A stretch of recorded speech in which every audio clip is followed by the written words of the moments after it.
but definitely put a blanket underneath your head. You can use a towel instead of a blanket. And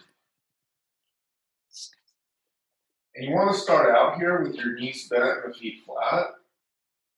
The blanket that's underneath your head, make sure that it's not folded too thick. So it doesn't push your head too hard off the ground just because of the first pose that we're going to do. And so this first pose is bridge pose, keeping your feet flat. Steadily lift your pelvis, and then interlace your fingers underneath you. And then do one of these side-to-side rocking motions from left to right shoulder. And each shoulder that lifts, tuck that shoulder and upper arm bone under your butt, under your ribs. And then do the same on the other side. You do that a couple times with the sole purpose of getting your shoulder blades well connected on your back or retracted. And then keeping your hands and your fingertips clenched tight, keeping your elbows closed, keeping your shoulders close. Slowly then lower your torso onto the arms so you pin the arms in place in this position. And then when your pelvis comes all the way down to the arms, you can separate your feet and let your knees fall together so that you don't have to use your legs, and it's like your thighs are creating a little bit of a teepee. They're leaning into each other. And then close your eyes, relax the jaw. And by setting up this first pose but in expanding the chest, by pinning the arms underneath the back, what we're actually doing is we're giving a little bit more structural invitation, structural position for inhaling. So we're almost we're creating a shape that's biased towards inhales. And so let's take about 5 deep breaths and make sure that every inhale, you're expanding your belly all the way out and literally try to push your abdomen to the ceiling. And as you exhale, let your chest contract, let your belly contract, and don't give up on the exhale until you're absolutely certain that your belly button has come all the way back and you're empty. And do that 4 more times. And just notice the difference right now between the quality of your inhale and the quality of your exhale. The ease of the inhale versus the exhale. When we start our day, morning practice, it's always a good idea to favor more inhalation because that is what we need to actually wake the body up and wake up our tissues. We get that profusion of oxygen that is really so integral to life, to sustainment of life. And as you work through the last of your 5 deep breaths, think less about speed and about an aggressive type of pace, but slow things down so you can pay attention to the texture of your breath. Right? The texture meaning the actual contact that the air makes with your septum and with your throat. So it doesn't irritate your tissue. It almost feels like you're petting your lungs and you're petting your throat. You're kind of soothing it with the flow of the air. And then after you've taken those 5 breaths, keep your arms underneath your back and just stay here for another maybe 30 seconds. With your arms pinned in place. And without really laboring on the side of the inhale and the exhale, you just kind of let your respiratory system recalibrate to whatever it sees fit right now. Keep your forehead relaxed, keep your eyelid muscles relaxed. And our eyes, the muscles of our eyes are very twitchy. And that's kind of technically speaking. So when we close the eyes, we actually help to overrule or avoid contracting the fastest twitching muscles in the body because our eyes are very reactive. They have to have a mechanism that protects them from foreign matter and things in the environment. And so those muscles twitch better and faster than any other muscle found anywhere. And so as you relax your visual system, you're actually relaxing the mechanics and the protective element of your visual system, which means that in a way you're setting up more of a safe territory to move your body around. Okay. And then just very gently, as minimally as you need to, lift your pelvis and your back up. So enough to take the arms out from underneath you. And then bring your back onto the floor again, nice and flat. Still keeping the feet flat and the knees bent. Start by picking up your right leg. And we're going to begin with a nerve glide. We're going to do a couple of different iterations of a nerve glide. So you're going to hold the back of your right thigh. And you can hold a little bit closer to the knee or closer to the hip. But the basic parameters here is that your knee stays vertically above the hip. Your thigh has to be at an exact 90-degree angle to the torso. And it's best to interlace your fingers behind the leg. So you have a tight grip, and you want to make sure that your leg is vertical as well as keep your elbows as straight as possible. Right? So if you hold lower down the thigh, you might have to bend your elbows and contract your biceps way more than necessary. So we're just keeping the leg tight and pulled in by keeping the shoulder blades planted on the floor. Keeping your right leg bent, take a deep breath in. And then as you exhale, slowly try to straighten your leg all the way up.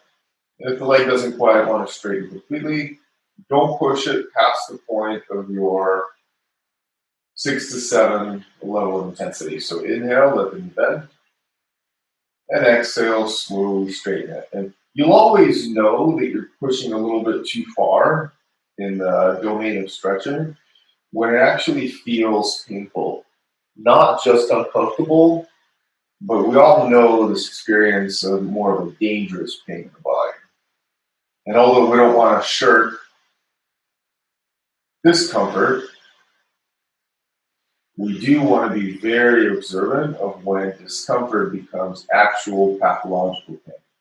So every time you inhale, you bend the knee. Every time you exhale, you straighten the knee. That's pretty straightforward. If this is easy enough for you, you can add the extension of your left leg to the floor, in which case I'm going to have you press your left heel, your left calf, and your left thigh down. And let's do about 5 more of these. So inhale, knee bends. Exhale, knee straightens. And then for the next 4, close your eyes. And again, just start to detail out exactly what has to happen at every single fraction of your knee's movement. And time the knee movement, the leg movement, exactly as it corresponds to your breath. So that as you exhale, you don't actually get your leg to its straightest if you still have breath going out. You want to make sure to time the end of each movement to be simultaneous. So inhale and bends, exhale and straightens, keep your shoulder blades pulled to the floor. And by keeping the shoulder blades pulled to the floor this way, not only are we keeping our leg and keeping the arms around the leg a little bit more active, but you're doing it from a standpoint already of opening the chest. Whereas if we had our elbows bent, then the action of our biceps would actually curl our shoulders over the chest and close up our respiratory space. Let's do this last one. As you exhale, straighten the knee all the way out. And now keep your knee as straight as possible. So even if this is your limit, when you keep your knee bent this much, as long as you reach that limit. And so as we've talked about in other classes, the limit would always be between a scale of 1 to 10, 1 being you don't feel any pain, 10 is excruciating pain. You want to stay at about a level 6 or 7. So whatever that means as far as getting your knee straight. Now, as straight as you can get it, we're going to do the same thing. You just apply that to the ankle. So when you inhale, point your toes, try to curl your toes into the sole of your foot. And then exhale, uncurl the toes, kick out through the heel, pull the toes towards the belly. Inhale, toes point. Again, like you're making a fist with your foot. Exhale, it's like you're opening up your foot like you open up your palm. Let's do that about 5 more times. Inhale, toes point, and when the toes point, it's a little more difficult to keep the knee straight. So keep your emphasis on that. Exhale, toes back, heel out. 4 more. Inhale, exhale. And then do the last 3 on your own. pay particular attention to the demands that you have to place on your quadriceps muscles. There's 4 of them, right? So as you pay attention to your quadriceps, this will always give you a clue on how released and how flexible you're making the hamstring. Because it's only by activating the quads that the hamstrings can fully lengthen. Right? And that just works on a reflex of our nervous system called the reciprocal inhibition reflex. Last breath out as you pull your toes back, kick out through the heel. Good. And then bend the knee, set the foot down, pick up your left leg, and then same thing. Hold at the back of the thigh, adjust your hands either closer to the knee or closer to the hip in order to keep your elbows as straight as possible. Starting with the knee bend, you inhale, and then exhale, straighten the leg, or get as close as you can to straightening it. And if you're ready already, you can again straighten your bottom leg to the floor. And as you do that, press the back of the right heel into the ground. On the next exhale, keep extending your left leg up. And watch the difference between your left and right side. So if on the previous side you were able to get your right leg straight, then on this side it might not necessarily be the case because we're all slightly asymmetrical. So just make sure that every exhalation that straightens your knee, you're still abiding by that principle of safety where you don't go past the 6 to 7 intensity level. We'll do this 5 more times. Each breath out, you keep aggressively kicking out through the heel and pulling the toes back. And each inhale, you relax all those actions while you bend. What this is called is a nerve glide, and more technically, in the physical therapy world, the medical world, this is called a neural mobilization. And neural mobilization, almost like the name implies, means that you're mobilizing your neural tissue. And what it means even more specifically is that because your nerves are already implicit in your muscle tissue, if you have some kind of dysfunction in the muscle, it can actually start pulling on the nerves. And the way that your nerves have to exist within your muscle tissue in a healthy state is they have to be able to slide freely through and between muscle tissue. So another street name for this is a nerve floss. So by moving your leg in a dynamic manner, you're allowing the tissue of your nervous system, and here especially the sciatic nerve, to slide freely within the tissue of your hamstrings as well as the bottom leg. On the next one, when your leg straightens, keep it absolutely straight or as straight as your intensity allows right now. And then inhale, point your toes, curl the toes into the foot. Exhale, pull the toes back, kick out through the heel. And again, inhale, make a fist with your foot. Exhale, unfold your fist into a nice wide palm. And let's do this 5 more times. Inhale, toes curl. Exhale, uncurl. And do the next 4 on your own, you guys. Make sure that your breath still receives this kind of first attention, your primary focus. A lot of the tension that we feel in the muscles when we're putting them into a stretch position, a lot of that sensation actually comes from inflammation in the body for various reasons. And when you focus on expelling every part of your exhale completely, you can actually get rid of the substance that creates the inflammation in your body. You can get rid of the so-called acidic substance of carbon dioxide. Last one, inhale, toes point. Exhale, toes pull back. Good. And then bend your knee, sit your foot down. Take your hands flat on the floor next to the hips. Get your elbows straight.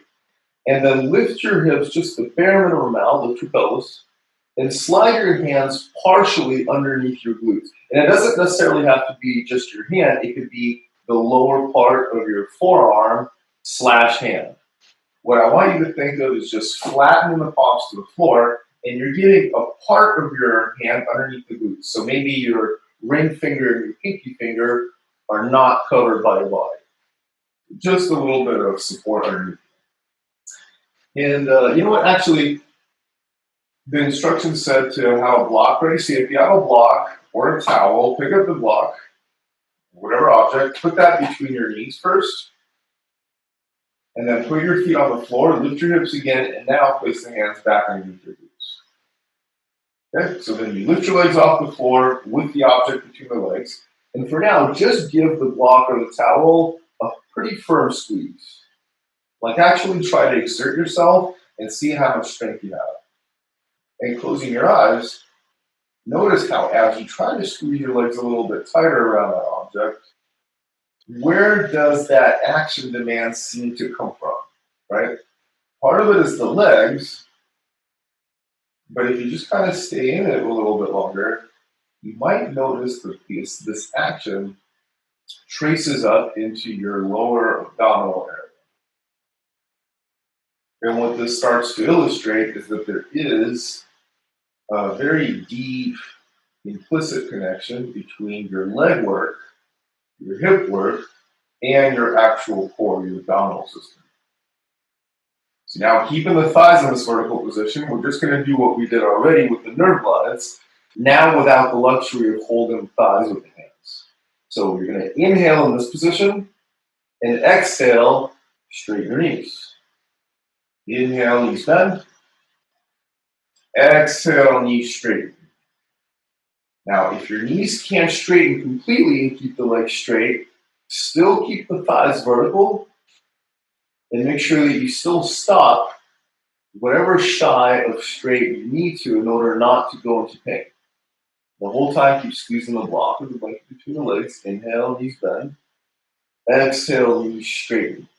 Now, if you tend to run a little bit more tight in the hamstrings, the tendency will be, every time you try to straighten your legs, is that your thighs will pull away from vertical just to get the leg straight.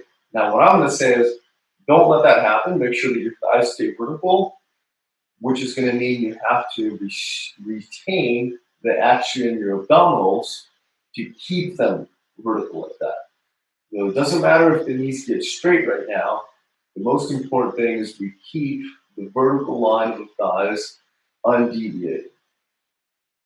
Let's do it 2 more times. And we do this to just also activate the core in the beginning of our practice, because the core, as its name actually suggests, is such a big part of every other movement that we do. We set ourselves up for success if we get the core a little bit more awakened. Let's do this last time. And as you exhale, knees straighten. Good. And then bend the knees on the inhale. Set your feet flat to the floor. Take the object out from between the knees. Set that down. Okay, and then we're going to do a little spinal twist before coming up. So turn to your left first. You can adjust your blanket or towel underneath the head.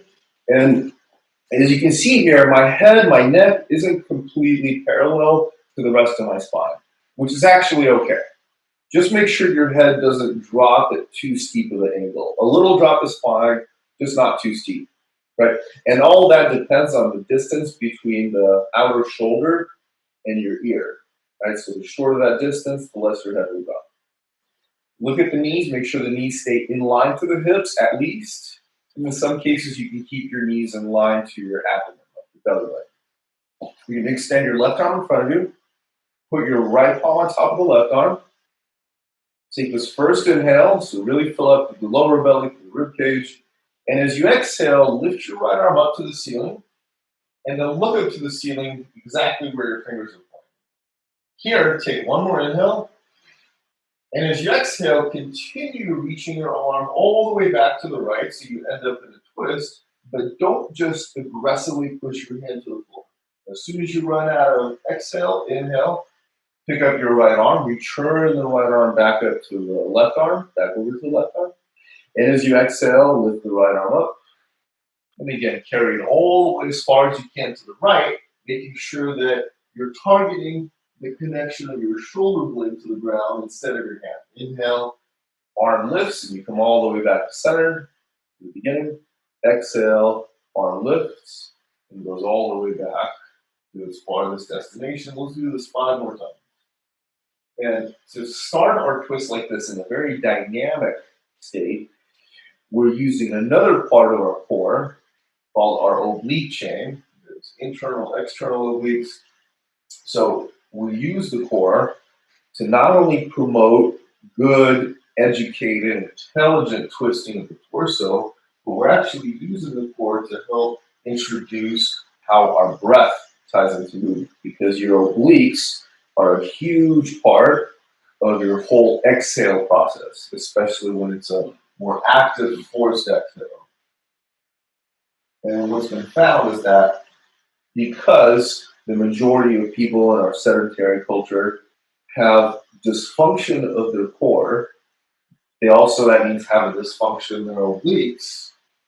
And right along with that, because the obliques are dysfunctional, how they support the breath is dysfunctional. So we see how dysfunction at one place in the body starts to feed dysfunctions elsewhere, because nothing is isolated. Nothing in our body exists in a vacuum.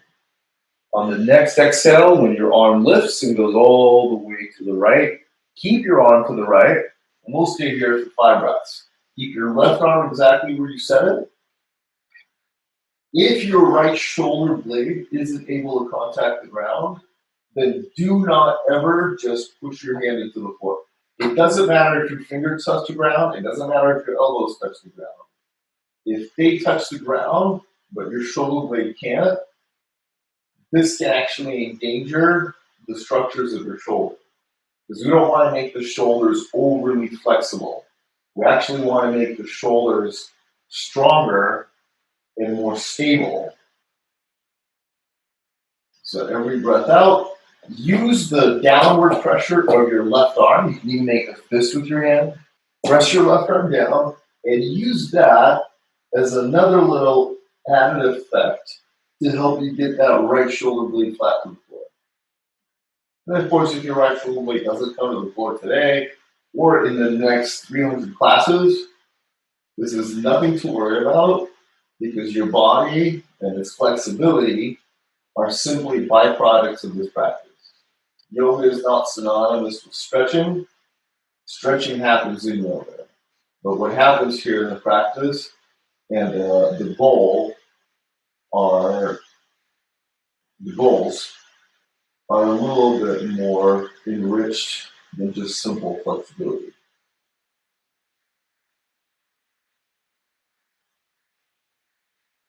Last couple breaths. Try to get the right side of your forehead a little bit closer to the floor or the object that you're headed on. We want to be able to educate also our neck into proper rotation anytime you twist.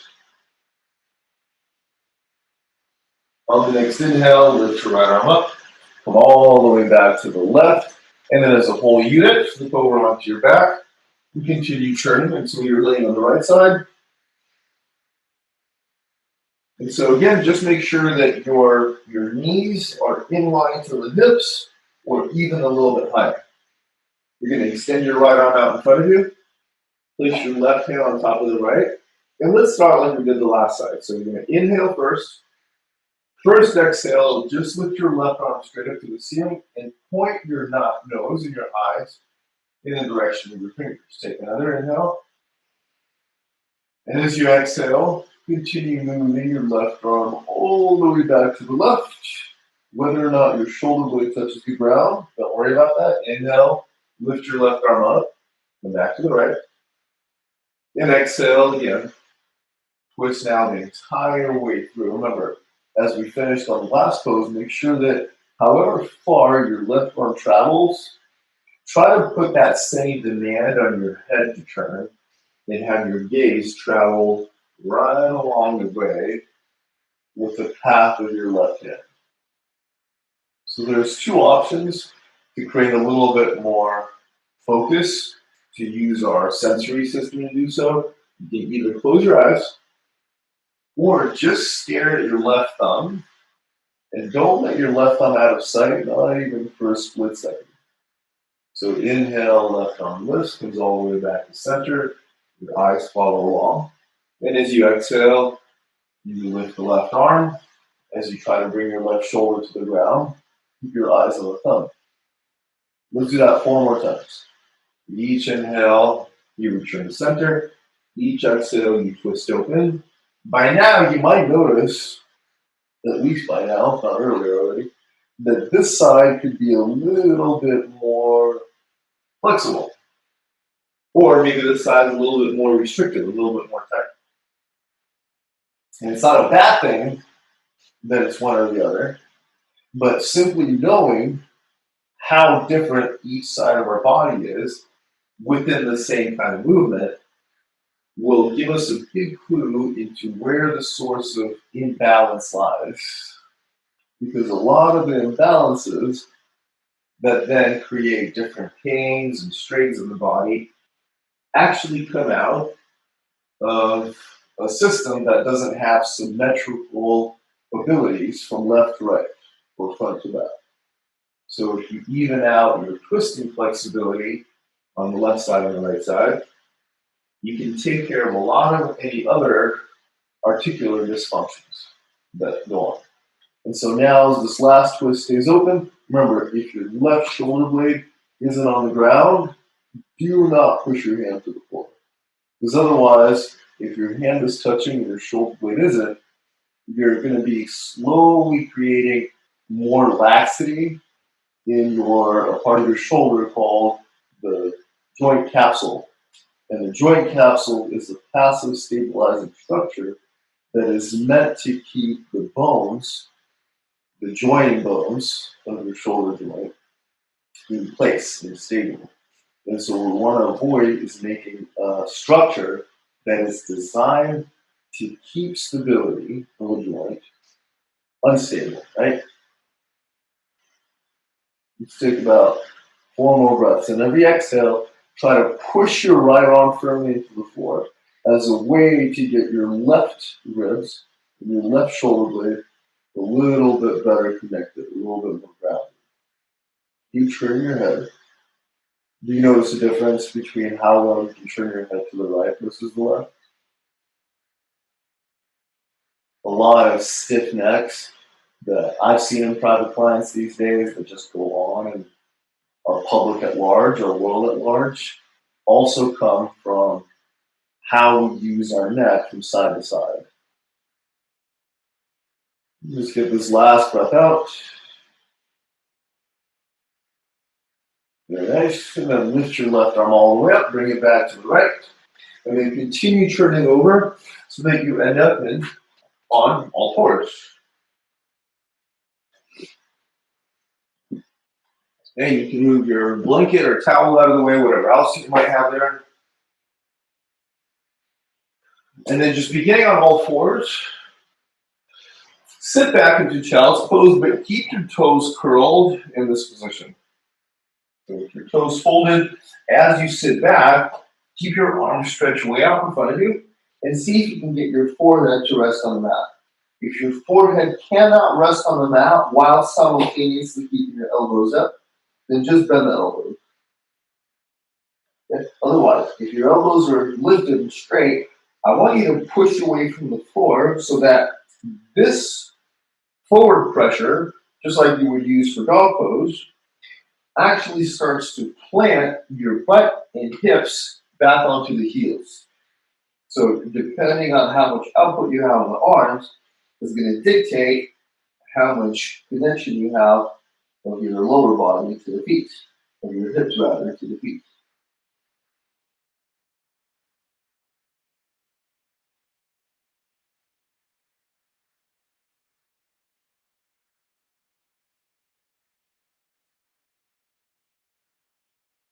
Okay. And then slowly come back up to all fours. Step your right foot forward with your hands. If you need a little padding for your left knee, if it's too hard on the ground, put a blanket or towel back underneath there. And we'll start with just a regular 90-degree angle on both legs. So if you come upright, you should have your front knee above the ankle and your back knee right below the hip. Right? Reach your arms behind you. Keep your palms facing each other. Interlace your fingers. And then first, just try to get a nice strong squeeze of your fingertips against the backs of the hands for the sole purpose of joining your palms. So if your elbows need to be bent in order to join the palms, that's way better than keeping the elbows straight and keeping your hands kind of floppy and open. So the closer you can bring your palms together, the better. Remember that. Okay. So once you get your palms close, then start to stretch and reach your elbows to be a little more straight. And we'll just stay here in this low lunge for now, just to get the chest a little bit more open. Lift your front toes, engage your left glute.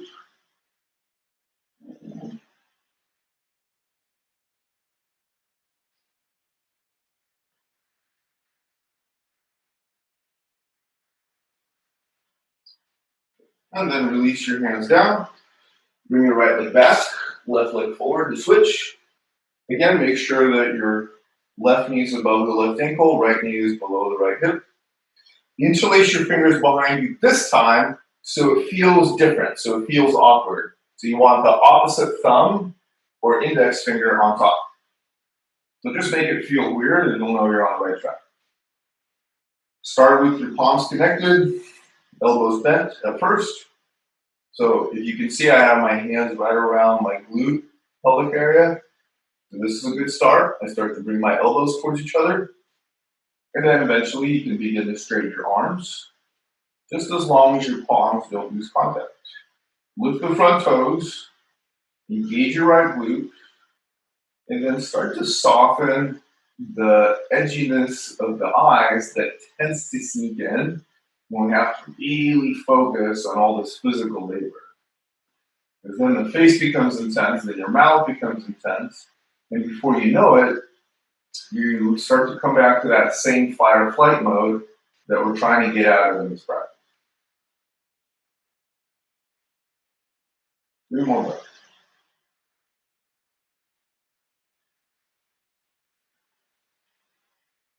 Then carefully release your hands down. Switch legs again, switch sides. Okay, this time you're going to lift your back knee up. If you look at where your front foot is and you draw an imaginary straight line from the heel, you should not have that line of your front heel intersect with any part of your back foot. So you want to keep your feet laterally distributed according to the width of your hips, the natural width of the hips. So you're not standing on any kind of a tightrope. Okay? So we're going to stay here in this high lunge, but keeping the hands down. So just get used to how this feels in the front hip. And try this. Lift the front of your foot up. So if I move my hand, you can see on the screen. So all your down in the front foot is on the heel. So lift the front of your foot, your toes as much as you can towards the shin, but try not to move out of the position that keeps your front thigh parallel to the ground. For the last 3 breaths, as you try to lift the front of your right foot, make sure that where you do have weight landing in the heel, you're pushing it more towards your inner heel. There's a lot about inner heel awareness that starts to create better awareness around the hip joint and how we use it. Okay, you're going to plant your right foot down, and then look at your back foot, set the heel to the floor. And now, before we go anywhere else, make sure that you have a straight line that extends from the back heel and hits your back heel. Sorry, front heel and hits your back heel. So the heels are on the same track. Okay, you're going to straighten your front leg and then come upright into this position. So we can start to kind of set up triangle pose, starting with the feet. So your left toes are facing straight out. Your right toes are facing forward to 12 o'clock. So your 12 o'clock is still in front of the mat, and your back toes are at 9. Okay? Extend your arms out to the sides. And what we're going to do is lean back first. So you drop your left arm, lift your right arm, and actually start tilting your torso away from the front thigh. This will create space on the right side of the body. Make sure that your front toes are up and your quad is engaged. And then try to maintain the length on the right side of the body as you exhale and start to reach forward. And all of this tilting really comes from this lateral tilt of the pelvis. So as you come forward into triangle pose and eventually get your hand either on the shin or on the floor, the main idea is to allow your pelvis to tilt because of a supporting action in your front quadriceps. So everybody engage your front quads like crazy, really, and I mean that. Because oftentimes, before we learn how to use the legs and hips correctly, where the legs and hips tend to fall more is into inaction, not overaction. So at first, we can exaggerate and overactivate them because not much danger can come from having overactive legs. It's having underactive legs and weakness in the hips that endangers them. If you want to lift your left arm up for this full triangle, you can. Keep the front toes up and try not to squeeze your back toes too hard into the ground either. Turn your head up, look up towards the left hand, 2 more breaths. Good. Now you're going to inhale, bring your left hand down, and I'm going to have you walk your hands and your torso into the left. So now as I'm facing the camera, you're facing the long edge of your mat. Keep your toes facing the straight direction that your chest and your head is facing, okay? Look underneath your shoulders, make sure your wrists are directly below them, shoulder width wide, okay? And we're going to stay just in this position. So if I were to turn sideways, which I'm not going to have you guys do, what I want you to try to feel is the action of your quadriceps and how they support a sticking out of your butt. So literally, you're trying to kind of like point your sitting bones, not just straight back horizontally, but you're actually trying to point your sitting bones higher up. And the more you can do that, the more you can affect that movement in the pelvis, what's called an anterior pelvic tilt, the less pressure you have in your lower back. So low back pain is always related to some kind of infirmity in the hips. It's usually connected to having hamstrings that are way too tight and then quadriceps that are way too weak.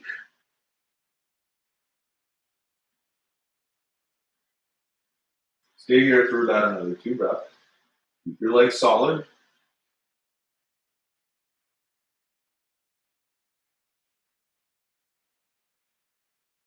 Okay. And then you can start to walk your hands back over to the right. Bring your left knee down. Bring your right leg down. And then step your left foot forward. Once you get your left foot forward, lift your right knee up. Make sure your right knee is lifted well. And again, like we did on the previous side, draw an imaginary straight line from the front heel backwards and make sure that it doesn't hit your foot.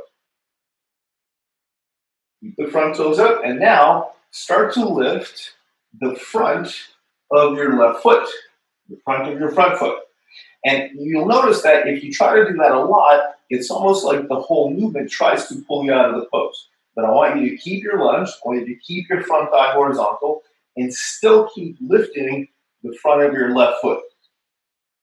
What this does is it activates a lot of muscles here on the anterior compartment of our shin, our lower leg, which then, by association, releases a lot of calf tension that so many of us have. Okay? So then you're going to put your front foot down, look at your back foot, spin the heel to the mat, and make sure that there is a straight line now from the front to the back heel. Okay? I'm going to turn the other way so it's facing the camera. Now, you're going to straighten your front leg and come all the way up. So just like we did on the previous side. Extend your arms out. Lift your front toes. Engage your front thigh. And like we did previously, lean back. So you're leaning your torso towards the right thigh, away from the left. Right arm drops, left arm lifts. It's not like you're exposing the left side of your body So it's almost like a big mouth, like a big Pac-Man mouth, but then you're going to try to swallow up all that space in front of it. So now as you exhale, keep the space open on the left side of the torso and just take the tilt straight from the pelvis until your left hand is on the shin or on the floor. Now, wherever your left hand is, you can lift your right arm up, keep your front toes lifted, keep your back toes lifted, and then turn your head and try to have your nose, the plumb line middle of your face, end up on the same plane as your right arm. Triangle pose can actually be used to loosen up neck stiffness.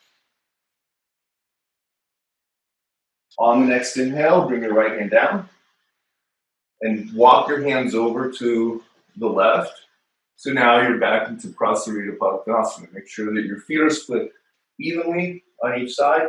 If you look at how far your feet are from their own sides of the mat, try to set it up so that you have the same amount of mat material beyond each edge of your foot.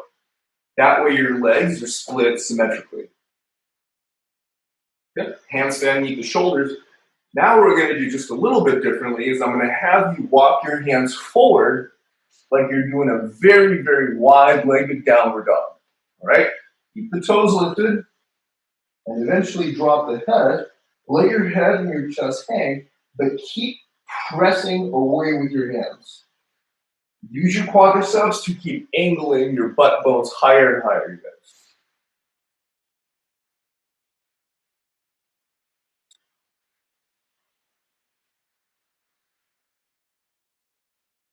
Last breath out. And then walk your hands in. Walk them back over to the left. Okay, and then bring the knee down, bring your left knee down. Okay, we're going to do one more standing pose, and then we'll start to come to the ground. You're going to step your right foot forward, and I'll turn the camera so it's a little easier to see. Take your right hand, just like this, to your right thigh. And so just watch how I want you to come into this next twist, because oftentimes people take a side bend and they get into a twist, and that creates a lot of distortions on the right side of the lower back. So what I want you to think you're doing is you're going to take your left arm to the outside of the knee, but avoiding doing a side bend, I'm going to have you press your front thigh left so that as you inhale, twist, and fold, you're not actually side bending to compensate for your elbow getting to the knee. You're moving your knee to meet where the elbow in your upper arm is. So whether your elbow's on the leg or you can get it all the way around the armpit, that doesn't matter. Just make sure that there's no side bending going on here between the right ribs, right armpit and right hip. And then palms together. You can keep your back knee down, otherwise lift the back knee up.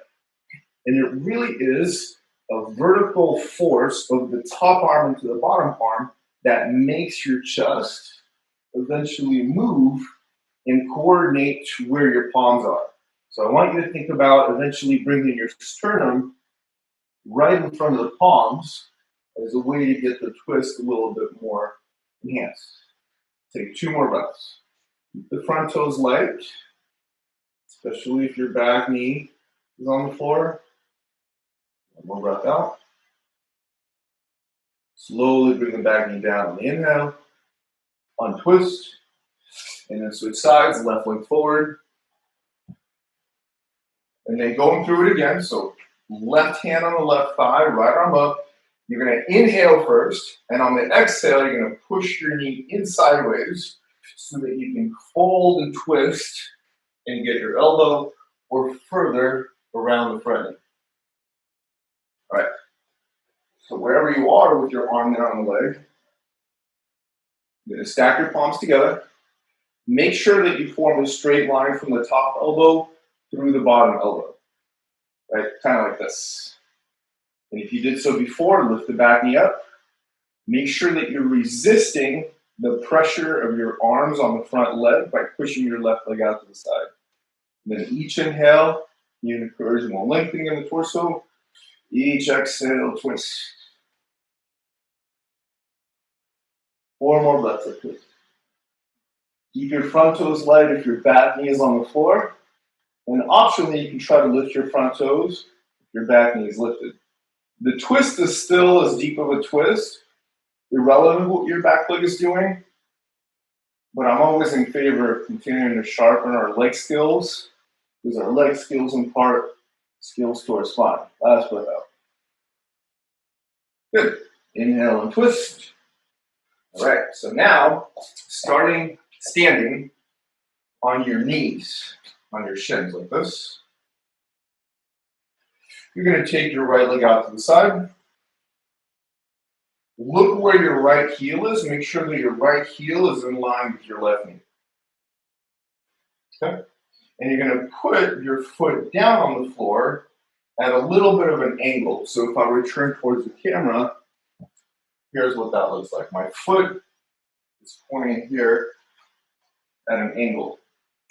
And when it points at that angle, it's easy to get in this position of rolling your ankle. So keep the outer edge of your foot slightly lifted. Keep the toes lifted. So that's just the angle of the foot. You're going to place your right hand either on your thigh or below the knee on the shin. Lift your left arm up. And then as you exhale, pushing and kicking away with your right leg, why don't you start to take a side bend right over the right leg as if you're reaching your top left fingers eventually towards the foot. And no matter where your flexibility ends, we're not really targeting flexibility, we're targeting where the most challenging kind of sensations are found.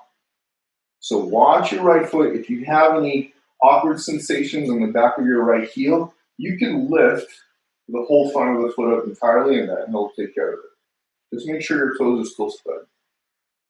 Eventually, if it's permissible to bring your hand to the floor, you can bring your hand to the floor. And continue reaching your left arm over.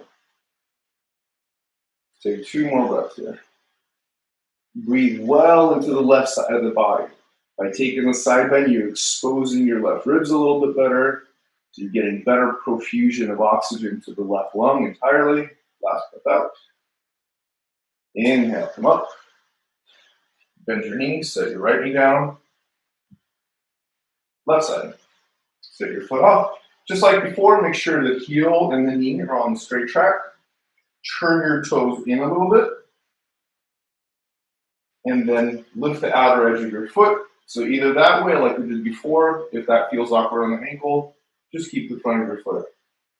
Left hand on the thigh or shin, flat arm up. Large inhale, so like really fill up.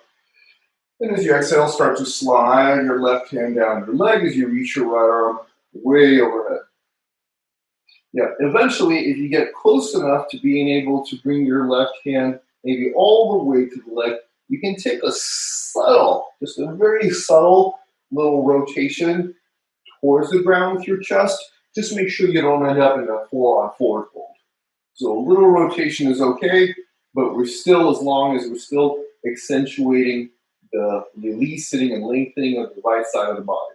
Because if you turn towards the floor, then it becomes a forward bend, not a side bend. 2 breaths to go.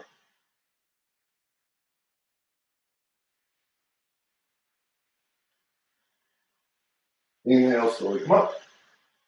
Good. And then set your left foot down. And now grab a block. If you don't have a block, use a thick beach towel or 2. And you can sit on the block. Make sure that the block stays between your ankles. If your knees don't like to close this much, sit on 2 blocks, or sit on several blankets, or you can put a blanket or towel on top of a block. There's all sorts of creative ways, directions you can go.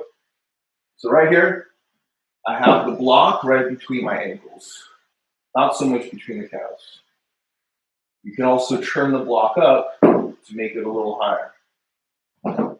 Give yourself a little bit easier foundation. So then, sitting on the block, keep your ankles just barely to the outside of your thighs.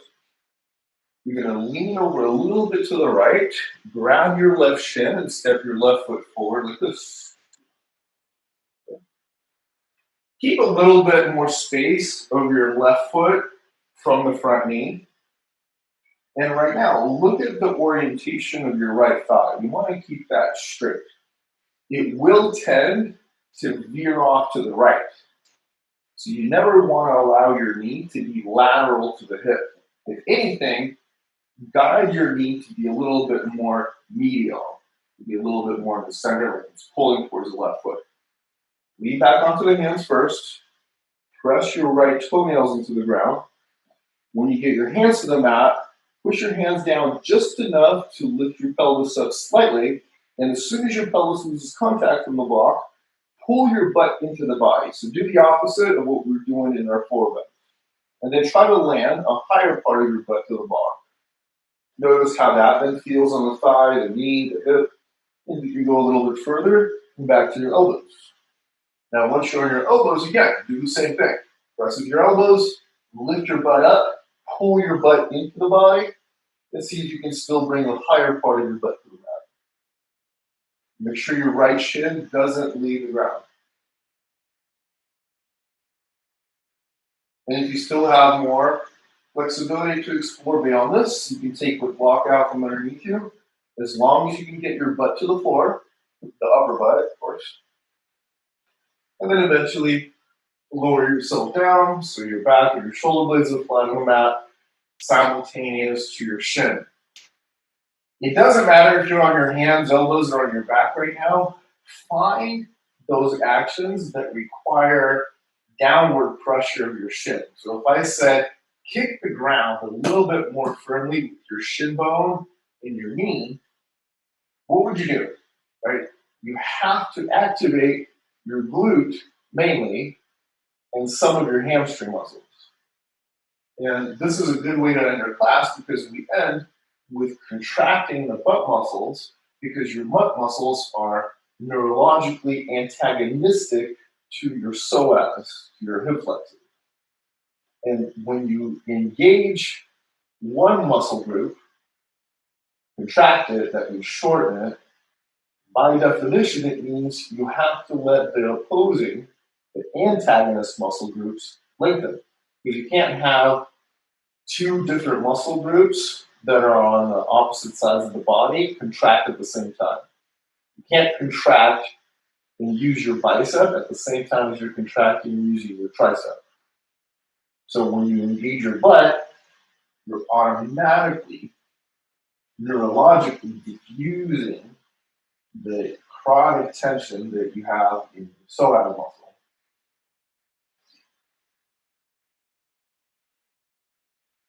Last breath out here.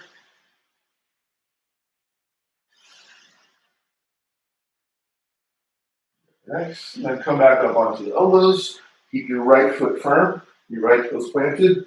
Come back up to the hands and then to all fours. Once you get on all fours, it's always good after deep knee flexion to straighten that leg back. So extend your right leg back, keep it on the floor, and just straighten your knee for about 4 breaths or so. But keep it really nice and straight so you can feel this. You can feel the action of your quadriceps and how influential they are on your actual knee joint. So the health of your knee does actually fall into the jurisdiction of your quads more than any other part of the body. Okay, bend your right knee.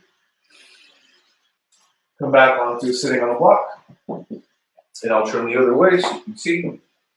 You're going to sit this way like we did already. And then you're going to step your right foot forward. Make sure there's a good space between the front foot and the left knee.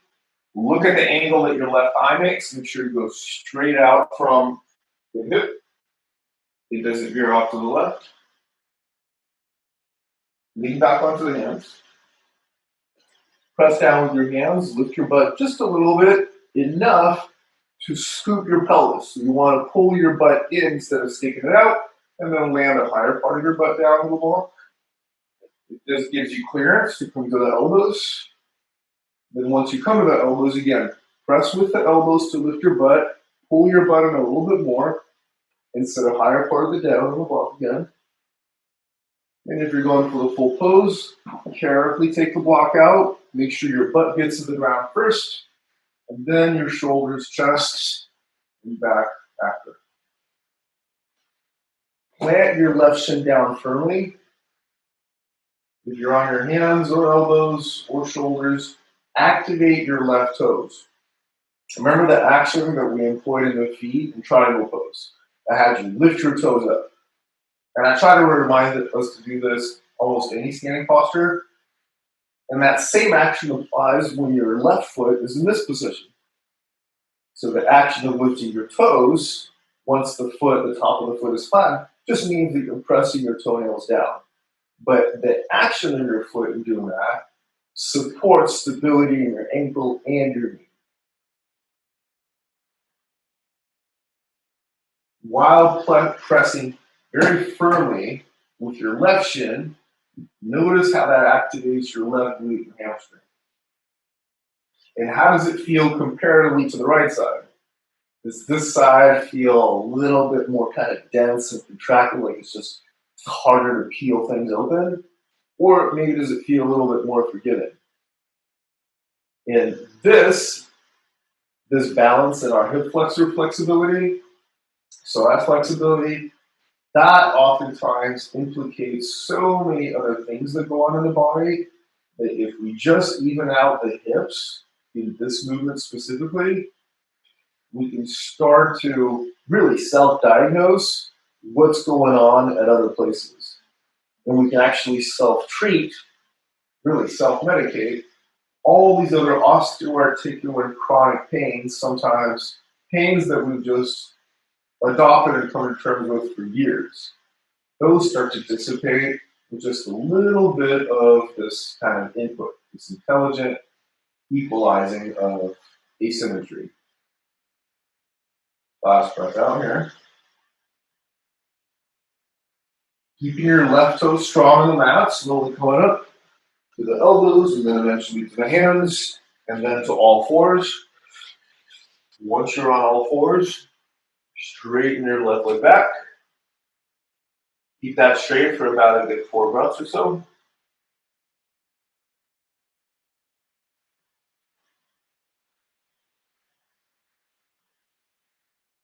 And then let's lay down on the back. Just like you did in the beginning class, so your feet are flat, knees bent. We started with bridge pose, so we're going to end with bridge pose. So once you get comfortable, lift your pelvis up. Just see how high up you can get your pelvis. And then I want you to pay attention to the action of your feet. And usually what we do in bridge is we just say, I have to push down in order to get the butt up. But if you get a little bit more nuanced than that, and you start to not just push down with the heels, but attempt to drag your heels towards your shoulders, this will recruit more of your posterior hip and leg in a way that gives you more levity in the pelvis. And that's what we want. We want the pelvis to feel light. And the only way you can feel light is by having strong legs. Take your arms overhead. You can have the palms face up to the ceiling or palms face each other. Whatever feels more comfortable on your shoulders. Take an inhale, lift your pelvis up, and as you exhale, bring your pelvis down at the same time as you bring your arms to the mat. And then inhale, pelvis and arms lift.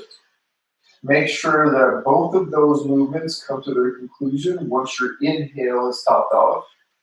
And exhale as you bring your pelvis and your arms down. Make sure they both come to their ending at the same time as your exhale does. And do this 5 more times. So each inhale, the arms and pelvis go up. Each exhale, the arms and pelvis go down.